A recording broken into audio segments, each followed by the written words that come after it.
بالنسبة لي هذا الخطاب الراديكالي مع المغرب، أنا نفهم العصابة الحاكمة في الجزائر، أنا نفهمها مليح ونفهم هذا. وعلاش؟ العصابة باش تقدر تسيطر على الشعب الجزائري وتقدر تقمع وتدخل الحباس ودير واش دير لشعب رافض يعطيها الشرعية. الشرعية ما عندهاش هذه العصابة. باش تحبها تعيش يلزمها تبقى دائما توري لي بورورو. شكون بورورو؟ عندي عدو داخلي وعدو خارجي. العدو الداخلي شكون؟ الإرهاب. من المفروض لما تقول الإرهاب يعني عيب عليك متسعين، ما قدرش تقضي على الإرهاب إذا ذا الجيش هذايا جيش بطاطا يحبط الريدو ويروح يروح. ما قدرش تقضي واش من الإرهاب هذايا. دونك كان إرهاب داخلي، ومن بعد منين يجيب الإرهاب؟ يجيب لك ناس مثقفين، ناس صحفيين سياسيين. اللي انا لما مشيت لنيابه مديريه مكافحه الارهاب في فرنسا وقلت معاي الجريده الرسميه الجزائريه راهي توصفني اني ارهابي، نطلب منكم اما توقفوني، اما ديروا تحقيق، اما شوفوا باش غدوه ما تجوش تلعبوها لي. قال لا. قعدوا يضحكوا، قالوا لي شكون قال لك كذا؟ نهار قلنا عليك ارهابي. طب بالكش الاجهزه الجزائريه خير منكم، يعرفوا خير منكم.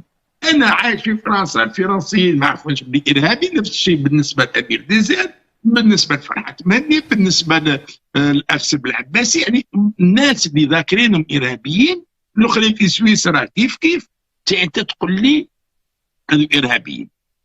دونك لازم له الخارج العدو هو المغرب. ما يقدرش يدير من فرنسا عدو ولا من جهه اخرى عدو. ديال المغرب، المغرب يساعدوا الحال انه يكون عدو ديالو. وعلاش يساعدوا الحال؟ لانه الجزائري ما يلزموش يطلع عما يحدث في المغرب، وبالتالي لازم تكون قاطعه. هذا اللي خلاهم زادوا بالاضافه للحدود البريه زادوا غلقوا الحدود الجويه، وبالتالي الجزائري ما عادش يقدر يروح للمغرب ويشوف اش راهو صاير في المغرب. خلي نبقاو مع هذيك الصوره تاع انه المغرب فيها الفقر، المغرب زوالي، المغرب كذا، المغرب كذا. بينما باش تروح انت للمغرب وتشوف اللي في الوقت اللي الجزائري فرحان مسكين حتى ماهوش قادر يشري الفيات 500 ب 380 مليون، والسميك 2 ملايين، والراتب تاع الطبيب 10 ملايين و8 ملايين، والسيارة 380، وصحافة بودورو يوميا يروجوا لنا هاي لحقت الفيات، هاي جايه، راهي في الطريق، راهي في البابور، راهي السمه ديالها. في هذا الوقت المغرب يصنع اول سياره 100% مغربيه وتمشي بالكهرباء. المغرب يصنع سياره رونو 60% منها كله انتاج مغربي. في الوقت اللي الجزائري قاعد يدير راشان عسميد وينوض الصباح بكري باش يشكر حليب، لو يروح للمغرب يشوف الحليب على كل انواع، كل ماركات في السوبر مارشي، في الجرون سيرفاس، اللي راح يشوف انه المغربي عايش في رفاهيه اللي الجزائري ماهوش لاحق عليها، بالرغم من انه الجزائر تسخر بثروات 10 مرات إن لم أقل 20 مرة أكثر من الثروات اللي عند المغرب. لما في الجزائر بتشوف حتى إنجاز جايبين السيارات والطرقان ما كانش. في المغرب البارح تم تدشين جسر داخل مدينة دار البيضاء فيه 1.1 كيلومتر، بالإضافة إلى أنه فيه 4 فوا، 4 على نهر، 2 الي 2 روتور، 2 فوا الي 2 فوا روتور. وهذا عامين بعد ما دشنوا النفق تاع الموحدين داخل كازابلانكا، وهذا باش حركه السير تخف وما تكونش فيها زحمه كبيره. في الجزائر ما شفنا حتى شيء من هذا النوع. في الوقت اللي انت عندك طنجيمات، ميناء طنجه هو اكبر ميناء في افريقيا، الجزائر مازال عندها ميناء تاع الجزائر يسيروا فيه الاماراتيين. سمعت يعني ما عندك ما تقارن. عنده تي جي في، انت ما عندكش تي جي في مازالك انت تركب في التراني ديال فرنسا. انا عمري ما لمعت الصوره تاع المغرب وانما اذكر واقع، لا اكثر ولا اقل. تحبني ما نهضرلكش حاب ما نذكرش الواقع هذا، ما نقولش باللي كاين الحليب والزيت والسميت اغوغو في كرون سيرفاس، ما عادش نقولوا يا سيدي، ننساوها. ما تحبش نقول لك باللي الترقان في المغرب يعني تحكم طرود كيتابي، ما عادش نقولوا. التي جي بي ما نهضروش عليه يا سيدي، المينا تاع طنجه ما نهضروش، لانه والا ولينا متهمين. هذا نذكر لك متهمين باللي مع الصوره تاع المغرب هذه. دونك ما عادش تذكروه ونقولوا المغرب ما عندكمش هذا الشيء. روح قول لهم ما عندكمش هذا الشيء، روح محيه من المغرب.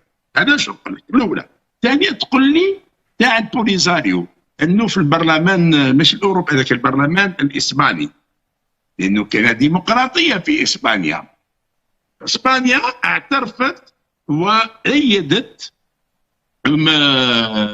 مشروع الحكم الذاتي في الاقاليم الجنوبيه للمغرب. ماشي غير اسبانيا، عدة دول استعرفت. كان اللي يستعرفوا حتى بمغربيه الصحراء، كل دول الخليج، امريكا. الجزائر ما تحركتش وتغضب على اسبانيا. وعلاش غير اسبانيا غضبت على اسبانيا وما غضبتش على 28 دوله اللي فتحوا قنصليات في العين وفي الدخله؟ انا اطرح عليك سؤال، هذا ما كان. راك ما رديتش على سؤالي هشام. انا قلت لك لو انت كنت في مسؤوليه في الجزائر، هل يبدو لك طبيعيا ان الجاره المغرب تكون عندها علاقات بهذه الصلابه وبهذه القوه مع اسرائيل فقط؟ أني جاي لك العلاقه مع اسرائيل، أني جاي لك. تفضل. انت لما اخوك، أني جاي لك لما اخوك يعني درك من 94 هو متحزم ضدك، وزيد ارواح في الثلاث سنين الاخرى ماشي تحزم ضدك برك. المطار تاع تندوف يحولوا له قاعده عسكريه، يجيب لك يرفع لك الميزانيه العسكريه ل 18 مليار دولار. انا ما ندافعش عن المغرب، عنده نساء، عنده اولاد وعنده بنات يدافعوا علينا، نجموا نشفوا عليه ربي يسهل عليه. ولا ونقول لك انا مام حتى باش المغاربه اللي لما يشوفوا واحد يهضر على بلادهم هكذا يغدوا من حبسهم، مش قادرين يهضروا هكذا. ربي يسهل عليهم، ما نحوس عليهم، نهضر الواقع واش كاين. قول لي انت قبل لي اسرائيل كاش انايا لز هذا المغرب هذايا باش يترمى في احضان الشيطان، ومن بعد يقولوا علاش تعمل علاقات مع اسرائيل. قبل ما تقولوا علاش تعمل علاقات مع اسرائيل، انت تبون لما مشى ترحم على روح فاتح التطبيع انور السادات في مصر، وعلاش ما قالش لا نمشي ترحم على روح جمال عبد الناصر، علاش ترحم على روح لا، وعلاش تروح لمصر كلي ما كان والو، هي اللي فتحت التطبيع. وعلاش تروح الامارات وتستقبل الامارات ما تقول لهمش وعلاش طبعتوا مع اسرائيل؟ وعلاش ما تقولش محمود عباس كيفاش في كل مره تزور الجزائر من غير توصل من غدوه لفلسطين تستقبل وزير الدفاع الاسرائيلي وكانك باش تقدم له تقرير عما حصل مع الجزائر؟ وعلاش ما طرحش هذه الاسئله؟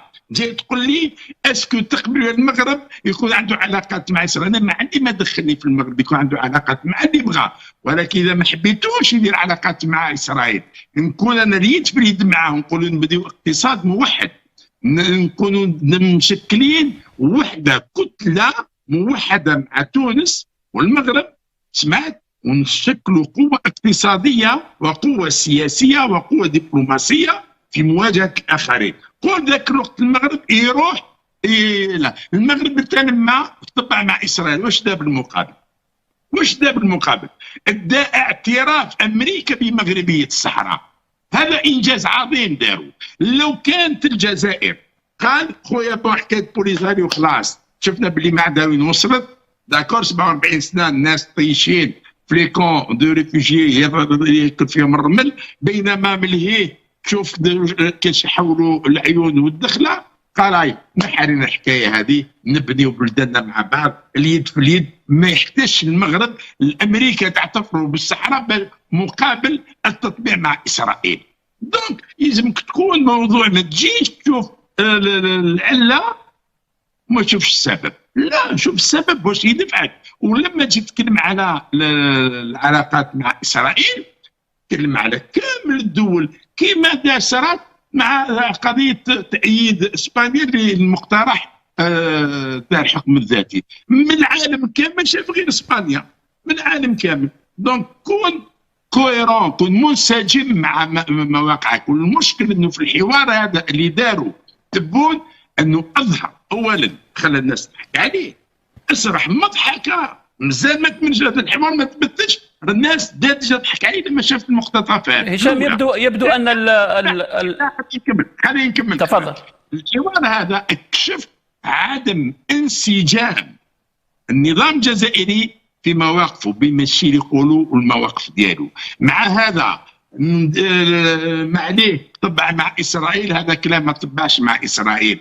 هذا يعترف بمغربيه الصحراء ولا نغلق فمي باسكو ماريكان، وباسكو الاخر السعوديه، باسكو الاخر الامارات، والاخرى البحرين، والاخرى الكويت، كامل معترفين بمغربيه الصحراء وما نحلش فمي. ما كانش دوله عربيه وحده ما ايدت البوليزاريو. تجي القمه العربيه من قبل تقول انايا قضيه الفلسطينيه قضيه الصحراويه عمري ما نفرط فيهم، كلمه واحده ما قلتهاش. والقمه في بلادك كلمه واحده ما قلتهاش على البوليزاريو. وين راهو انسجامك ومبادئك وقوتك وثورتك؟ وين راحت؟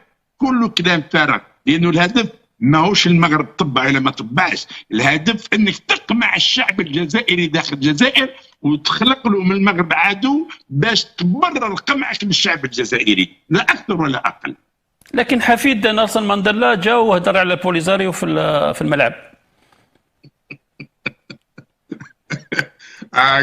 بالعاده باش شحال عندهم من حفيد نيلسون مانديلا؟ 18. عندهم 117 حفيد. 117 من 117 جابوا هذا بزناسي ما عنده لا مستوى لا ذكري. قالوا له نديروا لا فونداسيون نيلسون مانديلا، الوغ كو لا فونداسيون نيلسون مانديلا موجوده ديجا. سمعت دايرين هذا في افريقيا الجنوبيه، ومن بعد يجيبوا يعطوا له $100,000 ويركبوه في طياره رئاسيه ويروح للتندوف والوزراء يستقبلوا فيه. وزير الشؤون الدينيه يستقبلوا، راح يدير معاه وزير الصحه قال لك باش نشوفوا العلاقات مع افريقيا الجنوبيه. ماهوش وزير الصحه يدير مع العلاقات، كلام كله فارغ. وهي الحكايه كامله زعما باش يعجبوا هذا رئيس لاكاف. حتى ستاد سموه على نيلسون مانديلا، نيلسون مانديلا عمره ما ذكر الجزائر لا في مذكراته لا في مذكراته. نتحدى اي واحد يجيب لي كلمه واحده جمله واحده عن الجزائر في المذكرات ديال نيلسون مانديلا. ولا حتى لما عمل خطاب وتكلم عن الناس اللي عاونوه ما ذكرش الجزائر في الخطاب. وانا بثيت الخطاب هذاك شفت الارشيف، وجاب مغربي اللي كان وزير خارجيه في ذاك الوقت وقال ها هو اللي عاودنا صح في مهرجان شعبي. حبوا يتاجروا حتى نيلسون مانديلا وجاب لي حفيدو بزناسي. انا اتكلم مع البوليزاريو وتكلم مع البوليزاريو في واش في حدث رياضي دخل السبورت بدأ معروف بلي يسير. هل نفهم من قولك ان ومن قول عبد المجيد تبون استاذ هشام بان ملف الصحراء الغربيه والعلاقات الجزائريه المغربيه سوف تبقى على هذا النسق حتى يظهر ولا تظهر سلطه جديده في الجزائر؟ لا، احنا لازم سلطه جديده في الجزائر باش الامور تبقى. قضيه الصحراء الغربيه والبوليزاريو نوتامون قضيه انتهت. كيف انتهت القضيه؟ اولا يعني المغرب استثمر ودار تنميه تاع تحدي، وبالتالي تنميه التحدي دي دائما خير من التنميات في المناطق الاخرى. هذه الاولى. لما تعطي خيار الصحراوي تقول له تبقى تعيش في الرمله هذه ولا تروح تعيش في العيون الدخله، السؤال لا يطرح. ما يلزمش يشوف واش كاين في الدخله واش كاين في العيون. الاولى لما تجيك انت وزير الثقافه الجزائريه وتقول لك راح نبني لكم مسرح وطني للصحراء، تمسخر بشكون على من تضحك. وين راح تبني المسرح الوطني هذا؟ راح تبني في النوف. روحي ما ديري نشاطات في لوبيرا اللي اهداوها لنا الصينيين واللي راهي بدون نشاط، راهي الرتيله دايره فيها الخيوط. وزير الثقافه هذه اللي تتجاهل جزائريه حطمت الرقم القياسي في المبيعات بروايه كتبتها، وين حطمت الرقم القياسي تاع الامير هاري وتاع باراك اوباما. سمعت باعت 9 ملايين نسخه على الواتباد على الانترنت، واكثر من 400 الف نسخه في الكتاب يعني مطبوع، وتمشي دير الحصص تاع البيع بالامضاءات في الافناك في باريس وفي كل جهه، وفي الجزائر ما باعتش نسخه واحده وما تلفتولهاش مره واحده، لانه بلاد اللي عدو الثقافه، بلاد يحكموا فيها الجهلاء. طفله عندها 24 سنه في عمرها، 24 سنه في عمرها، هذه راه ساره حريفانس دايره اسم مستعار تكتب به، 24 سنه وماهيش عايشه في فرنسا، عايشه في الجزائر، بنت الجزائر العاصمه. يجي يقول لي ندير لك مسرح وطني في الصحراء، تكذبوا على الناس. دونك حكايه بوليزاريو انتهت اولا بما انجز في اقاليم الجنوبيه للمغرب، وخاصه بعد منح الجنسيه الاسبانيه للصحراويين المولودين قبل 76. ما بقاوش لاجئين، خليه يطلع للجزائر يروح للقنصليه الاسبانيه ياخذ جواز السفر ديالو ويمشي على روحه، ما يبقاش مطيش في الرمله. واللي مولودين بعد 76 بما انه والديهم مولودين قبل اسبان، عندهم مهله تاع 5 سنين وما كاش يدير مهله، يروح مغدوه يطلبها باش يطلب الجنسيه الاسبانيه. دونك اليوم لماذا لا تذكر هشام عبود بين الحلول؟ لماذا لا تذكر اختيار مصيرهم، يديروا انتخابات نزيهه ويخيروا كما خيروا الجزائريين؟ هل انتم مع الاستقلال ام لا؟ هذا ما كان.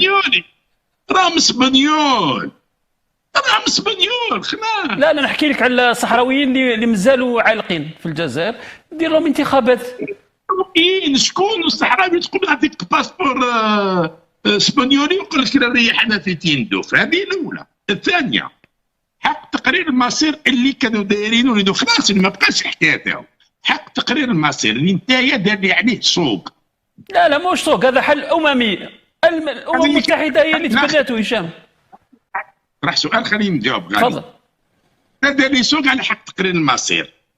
شحال كان من صحراوي في تندوف يطالبوا بحق تقرير المصير؟ 9000 10000. اسمع لليوم ما يحبوش يمدوا الرقم سر صح. شحال كان مليون جزائري؟ 44 مليون.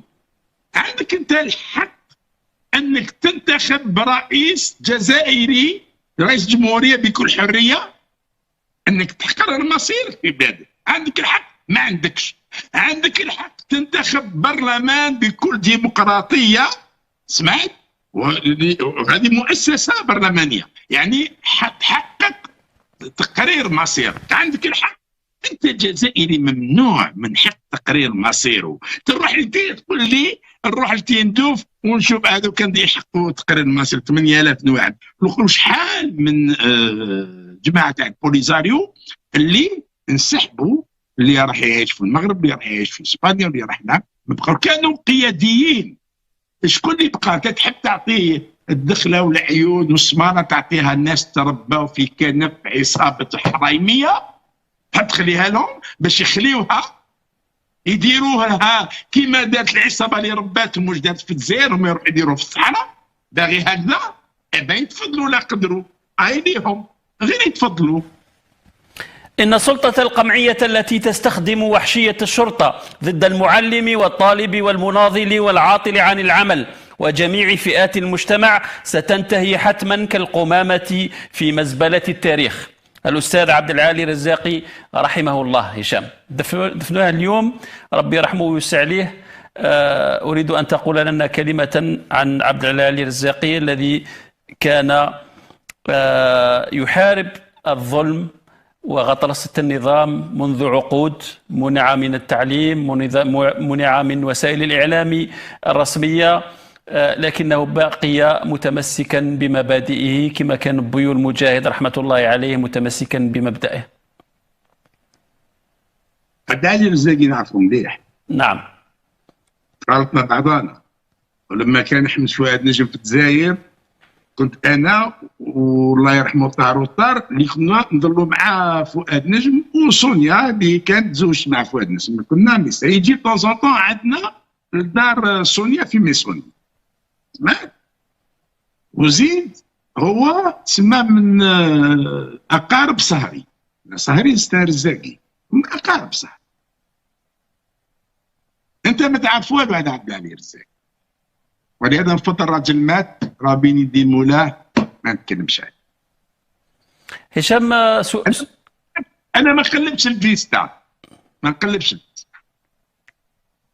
الفيستا، نعرفو مليح، نعرفو خير منك 100 مرة بعدك، انت ما تعرفوش كيما نعرفو انا. انا ما نحبش على الناس كتب واش قال واش كذا واش نعرفو مليح.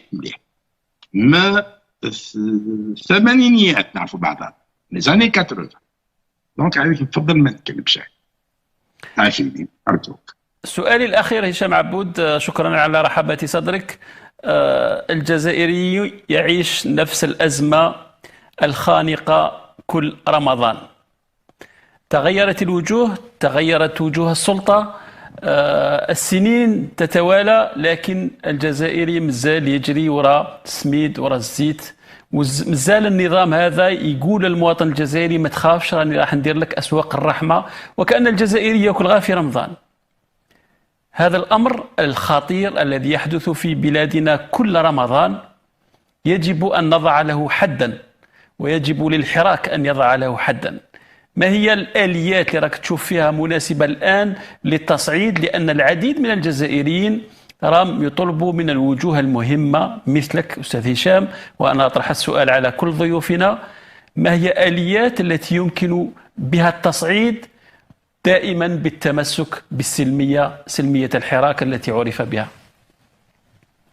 أول حاجة اللي لازمها تندار وإن شاء الله رانا في طريق إنجازها هو التصدي للقمع الوحشي اللي راه يمارس فيه النظام على الشعب الجزائري. يجوعوا، يعطشوا، يوسخوا، ما يخليش يغسل، يدوش، ويقمعوا، يدخلوا الحبس. دونك الشعب هذا باش يتكلم، باش يتحرك، واش يلزمو ينوض. باش ينوض البارح برك طفله صغيره في مسيله داوها البوليسيه وحاكمين عليها بالسجن وكذا. نايلي نسيت هو اسمها مستعار. نعم. نايلي لا، صاحبة اللافتات السياسية التي تخيف النظام. أمل تروحي للحبس. نعم. دونك واش يلزمك دير؟ أول حاجة هو أنك تحمي الجزائريين اللي في الداخل، وخاصة الوجوه السياسية البارزة، باش يقدروا يتحركوا، لأنه هذو هما لا لوكوموتيف القاطرة اللي محتاجينهم الشعب. لازم تحميهم من الخارج. باش تحميهم ماشي دير حزب سياسي في الخارج وتحوس تزعم لا، منظمة حقوقية قوية ناشطة فعلا، وين يوميا تنقل إلى المنظمات الدولية الحقوقية وإلى رؤساء الدول العظمى، تنقل لهم يوميا معاناة الشعب الجزائري، لأنه يوميا وعبر كامل التراب الوطني فيه توقيفات وفيه أحكام بالسجن على جزائريين. هذه الناس ما هي سمعة في الخارج، لابد أنك تنقلها إلى المنظمات وتطلب منهم باش يضغطوا على العصابة الحاكمة باش توقف هذا القمع. لما تركحهم، لأنه هنا يوقفوا. شوف غير هذا الداني رابور، التقرير الأمريكي الأخير، كاش خلاهم يتراجعوا. التقرير الأمريكي حول حقوق الإنسان في الجزائر خلاهم يتراجعوا، وتشوف أنه 3 خبراء اختصاصيين رابورتور سبيسيو لحقوق الانسان الامم المتحده نفس الشيء عندهم 30 مارس 17 جونفي مارس 17 مارس نزلوا على النظام بتقرير. ما يلزمش هما اجانب يضلوا يتكلموا وحنا جزائريين ضاربين النحل. لابد من اننا نكونوا احنا موحدين باش نحميو الناس اللي راهم في الداخل. عندنا كاين فتحي غراس، كاين سعد بوعقبه، كاين عبد الوكيل بلام، كاين كريم طابو، كاين زبيده عسول، كاين ما شاء الله من وجوه، كاين علي غديري في السجن على جال مقال كتبوا في الوطن حاكمين عليه ب4 سنين، وحابين يزيدوا يقول يخلوه باش ما يشاركش، خاطر كان يخرج الانتخابات تاع 24 ويشارك ويغلبهم. هايديك وين راهي لا. اذا لابد هذه نظن في رايي هذه الاليات انك تحمي الجزائريين اللي في الداخل باش واحد ما عاد يدخلهم للسجن، لانك تدخل في الناس السجن واحد ما يتكلم معاك طبعا راح تزيد تكمل هذا دليل. هذا من جهه. تبقى تقول لي تاع السميد والزيت والحليب وكذا منا، هذا يدل على انه هذه العصابه مش قادره توفر شكاره حليب. هذوك السيساب دراهم كاينين، دراهم تمد فيهم البوليزاريو ومليار تمدوا الافارقه، هاكو يا افارقه زعما باش يشري ملاحتهم. روح جيب زيت وحليب وعمر لي سوبر مارشي. عندك في الجزائر با غرون سيرفاس، في الجزائر ما عندك لا كارفور. كان بكري عندنا لي غالري الجيريين ما عندناش سوق الفلاح، عندنا لي غرون سيرفاس غلقوهم، وما كان لا كارفور لا اوشون لا سيدي زكري غير البيسريه. وعلاش ما نديرش لي غرون سيرفاس باش تقضي على لي بينيوري وتجيب خاص الزيت تجيب، لانه يقول لك المضاربه تكون لما تكون ندره باش تقضي على الندره، انك تعوم السوق، عوم السوق بالسميد، عوموا بالحليب، عومونا. وعلاش؟ راح تقول المغرب وعلاش في المغرب ما عندهمش هذه؟ وعلاش في تونس؟ هاي نحي المغرب على جهه، تونس وعلاش ما عندهمش هذه؟ مصر وعلاش ما عندهمش هذه؟